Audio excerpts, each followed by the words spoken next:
De uns tempos para cá, a palavra onda, antes associada à delícia que é curtir o mar, ou a uma modinha, uma tendência de momento, ou ainda ao modo como você faz chacota com alguém, agora se presta a identificar períodos relativos à pandemia de Covid-19. Não é assim? Pois é, estamos vivendo uma nova onda da doença no Brasil. E é esse o assunto desse episódio do Papo Saúde, o podcast da Unimed Ceará. Vem com a gente, porque quem vai nos ajudar a entender a situação epidemiológica do momento e esclarecer dúvidas é o médico especialista em clínica médica, Bruno Cavalcante. Olá, doutor Bruno, bem-vindo. Olá, muito obrigado aqui pelo convite, obrigado a todos que estão nos ouvindo também. É um prazer enorme aqui poder discutir um pouquinho sobre esse tema que, infelizmente, nos acompanha aí desde 2020 e já passamos por várias ondas, né? E vamos passar por mais essa. Vamos sim, melhor passar entendendo tudo, né? Vou começar essa nossa conversa trazendo aqui um dado do Boletim Infogripe, o mais recente, né, divulgado no dia 23 de novembro, que ele mostra o aumento de SARS-CoV-2 em estados de todas as regiões do país. Esse estudo destaca que cada vez mais estados apontam para esse aumento de casos e casos graves de Covid-19, né? Isso começou ali no final de outubro, início de novembro, e tem essa tendência nesse cenário, né? Então, o que a gente já sabe sobre essa nova onda? Primeiramente, lembrar que é uma subvariante da Ômicron, né? Então, é um vírus com uma nova mutação. Essa onda ela vem começando na Europa, algumas semanas atrás, a gente viu também aumento dos casos na América do Norte, e no final de outubro, agora começo de novembro, a gente começou a presenciar um aumento importante aqui no Brasil, que ainda deve aumentar mais nos próximos dias, as próximas semanas. O que a gente tem visto é que essa nova variante, embora ela seja mais leve, ela é mais contagiante. O que isso quer dizer? Ela transmite mais entre as pessoas e é mais fácil de infectar. Mas os sintomas lembram muito os sintomas do que nós vimos há alguns meses atrás, naquela onda do meio do ano. Sintomas mais de via aérea superior, né? Mais para faringite, dor de garganta, mais para sinusopatia, coriza, dor de cabeça, febre e adinamia e moleza. E muito menos sintomas pulmonares do que a gente viu ali em 2020 e 2021, como nas variantes anteriores à Ômicron. Mas isso não quer dizer que nós não tenhamos que estar nos protegendo a todo momento, porque como a gripe, algumas pessoas são mais suscetíveis e podem ter infecções mais graves. Por isso eu reforço sempre: uso de máscara, higiene de mão, evitar aglomerados, isso permanece. O senhor praticamente já fez assim uma síntese, né, do que é esse nosso bate-papo aqui, mas eu quero me deter em algumas questões, né? Essas subvariantes, como o senhor disse, né, elas são mais transmissíveis e reforçou agora que a gente tem que se proteger. Então, eu queria um destaque para quem são as pessoas mais vulneráveis, né, e que estão mais sujeitas a ter os casos mais graves, porque uma gripe pode ser algo simples, você vai passar ok, e para outras pessoas isso pode significar uma doença com internação, né, com gravidade. Importantíssimo, Laís. Então, quem são essas pessoas que realmente têm que redobrar a atenção e têm que ter mais cuidado? Pessoas que já tiveram história de Covid grave no passado, pessoas com história familiar importante, de irmão, de pai, que teve Covid grave, tem que estar mais atenta. Pelas pessoas que estão imunossupressas, seja porque estão em tratamentos oncológicos, tratamento para HIV, imunossupressores, corticoide em altas doses, independente da idade. As crianças mais jovens, as gestantes e os idosos, principalmente aqueles idosos mais jovens, 60 anos, com comorbidade, e principalmente aqueles idosos também acima de 75 anos, mesmo que não tenha nenhuma doença associada. Esses são os maiores grupos de risco para infecção grave no Covid. Lembrando que os homens idosos e obesos, eles têm que ter um cuidado também um pouco reforçado.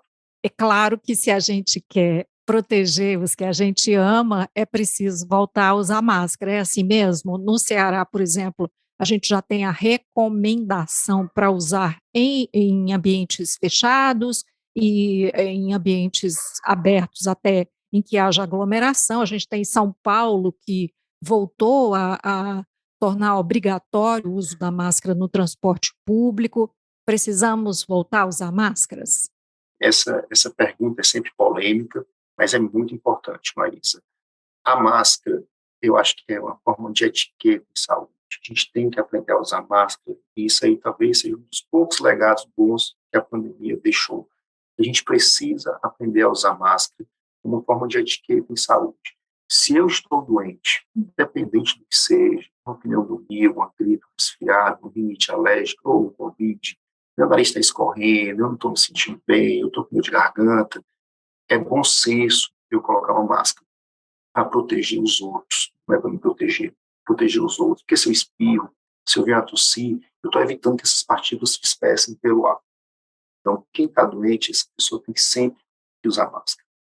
Os que não estão doentes, mas que têm receio, ou porque são imunossupressos, ou porque estão no grupo de risco, ou porque realmente está com medo de pegar, esses também devem usar a máscara.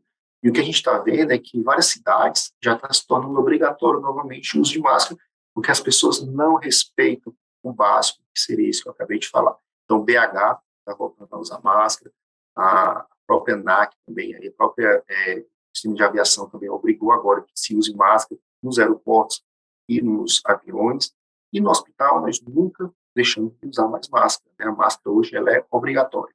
Mas eu vou abrir um parênteses aqui, só para relatar como nós usamos a máscara de forma errada. Eu vejo muita gente botar a máscara só na boca, deixa o nariz descoberto, deixa a máscara no queixo, ou ela usa a máscara, mas fica tirando a todo momento.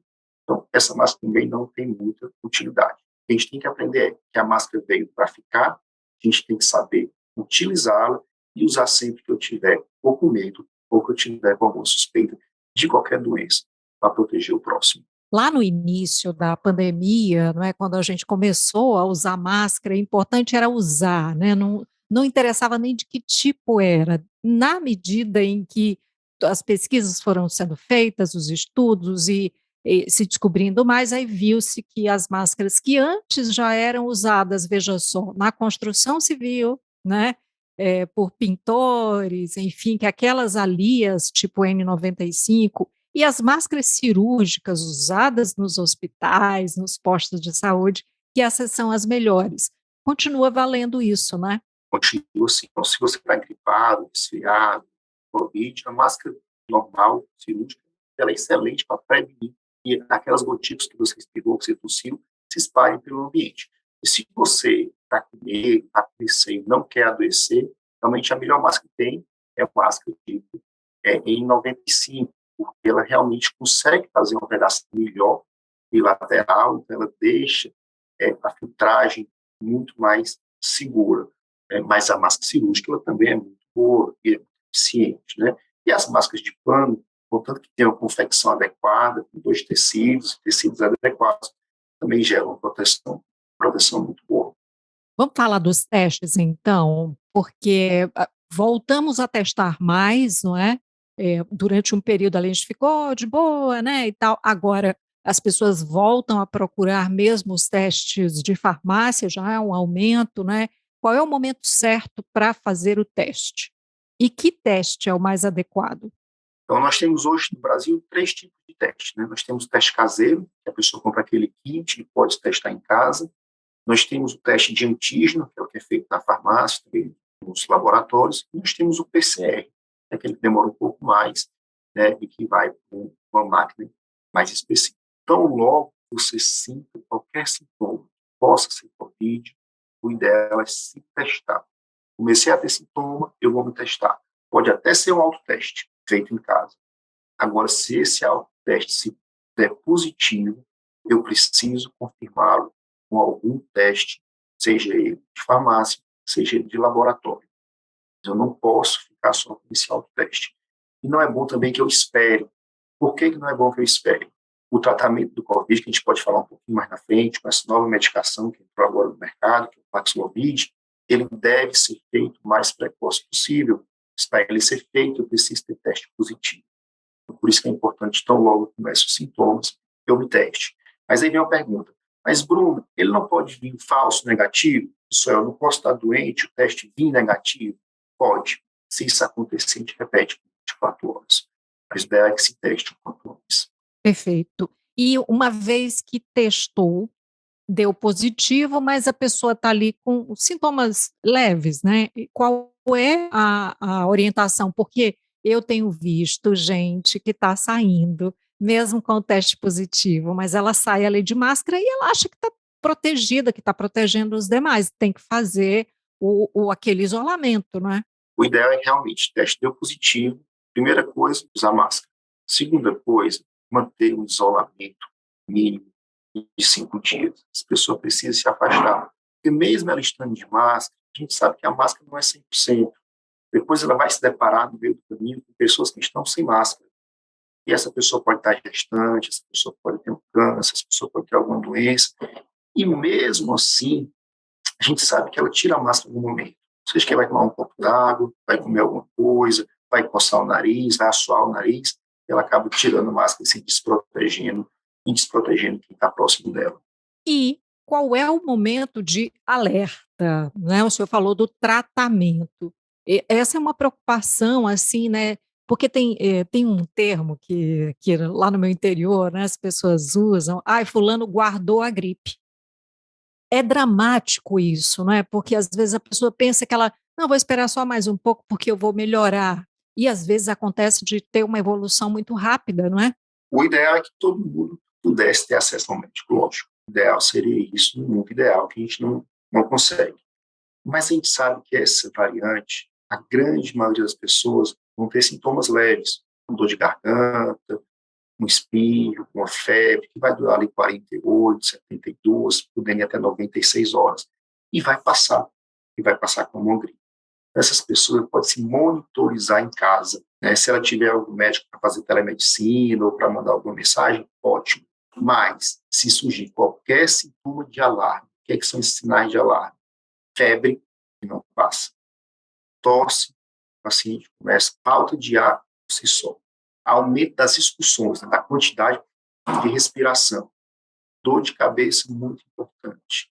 Queda da pressão, vontade de desmaiar, sensação de que vai desmaiar, essa pessoa precisa procurar um serviço de saúde imediatamente para ser avaliado, para descartar COVID grave.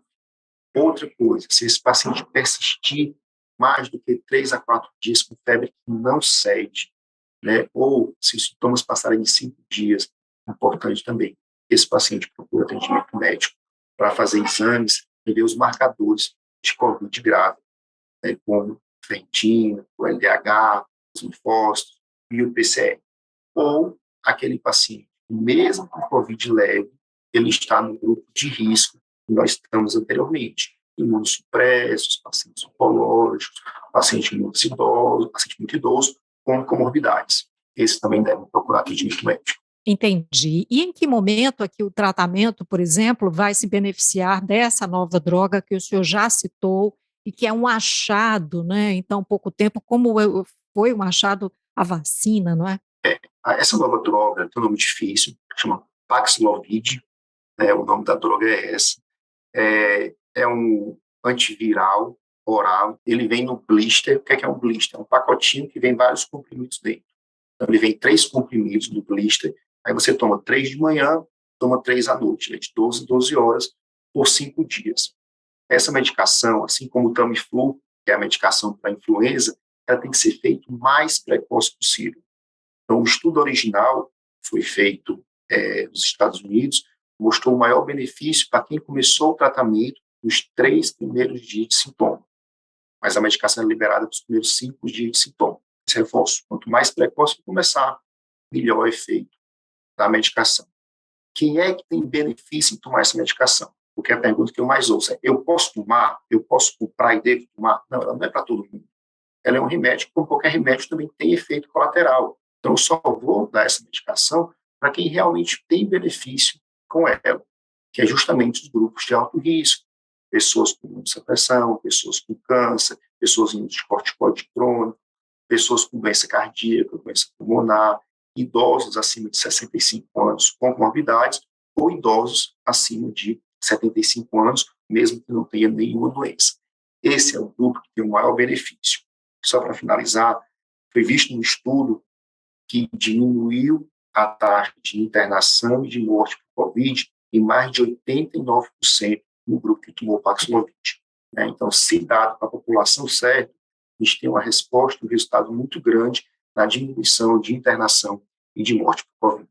É isso de reforçar, né, que tem um público para o qual essa medicação é prescrita, e o prescrito é isso mesmo, né, é sob orientação médica, né, isso é bem importante ser reforçado sempre, porque infelizmente a gente tem altas taxas de automedicação, né, infelizmente. Mas essa medicação nem está disponível, né?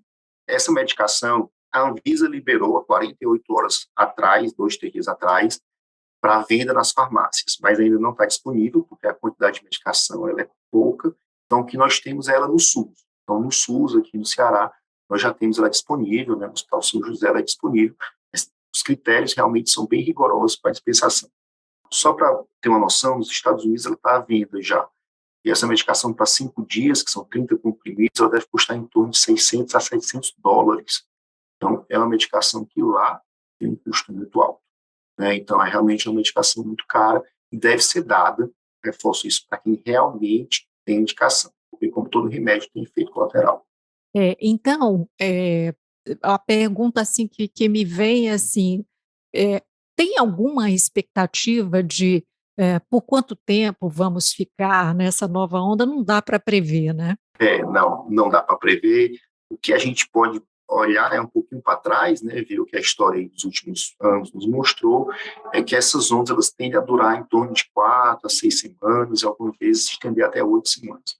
Uma média de 6 semanas é quando há uma contaminação, né, de boa parte da população, e aí o vírus ele realmente passa a não ter mais tanto efeito, mas infelizmente, como todos eles, vai passando por mutações.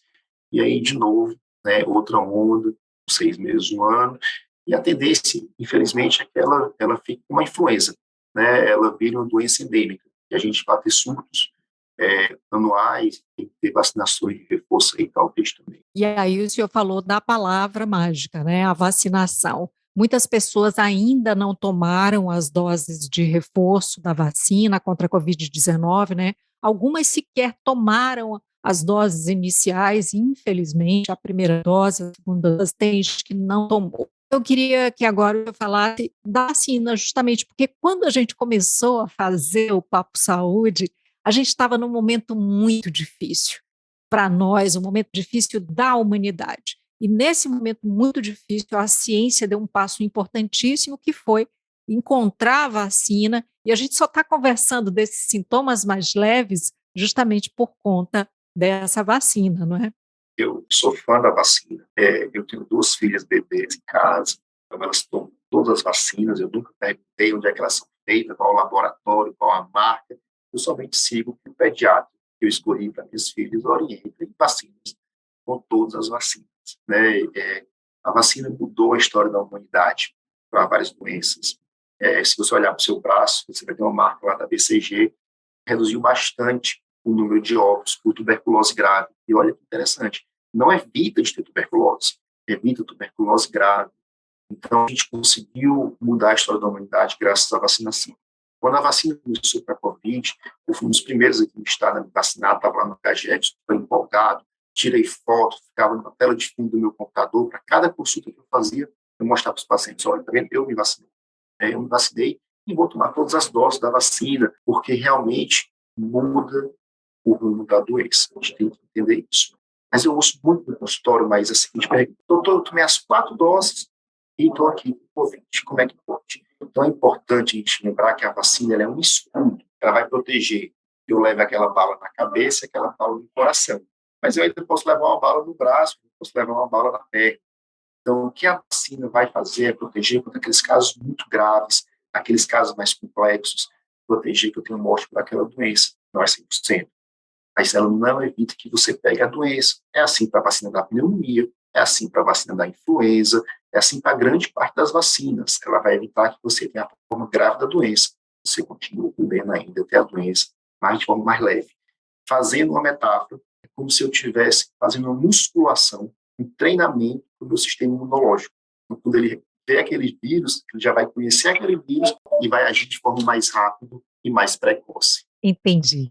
E você que está acompanhando a gente, eventualmente você pode ouvir sons que são chamados para o médico que está ali abrindo um espaço para nos atender, é exatamente isso. E a gente é muito grato por essa dedicação que essas equipes, esses profissionais de saúde têm a todo momento, preservando as nossas vidas, né? Para a gente concluir, então, eu queria que o senhor fizesse esse alerta final, né, sobre os cuidados que a gente precisa tomar agora. O que é que nós precisamos fazer? Primeiro, entender que nós estamos numa nova onda. Estando numa nova onda, cuidados têm que ser redobrados. Lavar as mãos com água e sabão, usar álcool em gel, usar máscara. Se eu adoecer, eu não posso sair de casa sem essa máscara, não posso sair de casa sem estar no meu isolamento. Se você tem um médico que lhe acompanha já, se você tem um médico na família, se adoecer, informe a ele também. Ficar muito atento aos sinais de alarme que eu citei aqui, né? Falta de ar, febre que não passa, desmaio, hipotensão. Esses casos precisam procurar um serviço de atendimento com certa urgência. Se você também está no grupo de risco, procure o seu médico, mesmo se você não estiver sentindo nada de grave, porque você pode ser beneficiado pelo tratamento com Paxlovid. E para finalizar, aquele paciente que eu ouço muito no consultório, doutor, estou com Covid nesse momento, eu devo me vacinar agora ou me vacinar logo em seguida? Não, né? A vacina é para aquele paciente sadio. Aquele paciente com Covid, a gente espera pelo menos ali 4 a 6 semanas para fazer essa vacina. Mas vacina sempre. Não é porque eu tive Covid agora que eu não posso ter na próxima onda. Não é porque meu Covid foi leve hoje que meu próximo Covid vai ser também leve. Então, a gente tem que estar sempre protegido de todos os lados. A vacinação, ela realmente salva a vida, muda o custo da doença e é o que pode ser a nossa grande diferença para sair dessa onda. Muito obrigada, doutor Bruno, por nos atender e por trazer esses alertas, fazer esses esclarecimentos. Bom trabalho e até uma próxima. Eu agradeço, né, agradeço a todos que nos ouviram. E se a gente tiver a oportunidade para tirar algumas dúvidas, estaremos aqui à disposição. Um abraço a todos. E assim nós chegamos ao final do episódio de hoje do Papo Saúde. Eu lembro que esse episódio foi gravado de forma remota. Você não esquece de seguir a gente na sua plataforma de streaming favorita. Se você está no Spotify, aproveita para dar 5 estrelinhas para a gente. Você pode classificar o Papo Saúde e, claro, pode também compartilhar com quem você acredita que precisa ouvir esse papo de hoje com o Dr. Bruno Cavalcante. Se você está no YouTube, aproveita para se inscrever no nosso canal, assim você passa a receber notificação sempre que tiver episódio novo por aqui.